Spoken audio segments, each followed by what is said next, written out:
முருகன், நான் இருக்கும்போது எதை பற்றியுமே நீ கவலைப்படவே கூடாதல்லவா?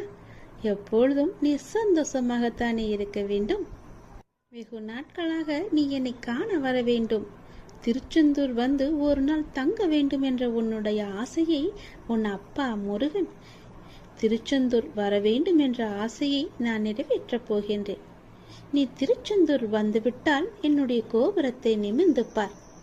அந்த நிமிடமே உன் மனதில் உள்ள கவலை எல்லாம் மறந்து நம்பிக்கை உனக்கு துளிர்விடும் என் தங்கமே. பிறகு என்னை சுற்றி இருக்கும் கருணை கடலை பார்.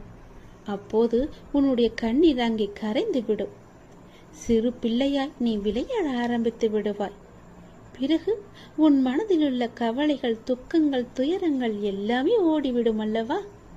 பிறகு என்னை வந்து பார்த்தால் உனக்கு நிம்மதி கிடைக்கும், சந்தோஷம் கிடைக்கும்.